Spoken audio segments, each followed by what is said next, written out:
বিসমিল্লাহির রহমানির রহিম। আমি মরহুমা বেগম খালেদা জিয়ার বড় সন্তান তারেক রহমান। আমি আজকে এখানে উপস্থিত সকল ভাইয়েরা এবং বোনেরা যারা উপস্থিত আছেন, মরহুমা বেগম খালেদা জিয়া জীবিত থাকাকালীন অবস্থায় যদি আপনাদের কারো কাছ থেকে কোনো ঋণ নিয়ে থাকেন, দয়া করে আমার সাথে যোগাযোগ করবেন, আমি সেটি পরিশোধের ব্যবস্থা করব ইনশাআল্লাহ।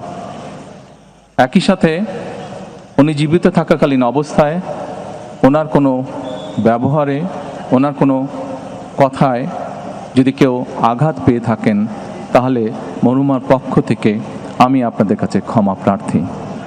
দোয়া করবেন আল্লাহ তাআলা যাতে ওনাকে বেহেশত দান করেন। আসসালামু আলাইকুম।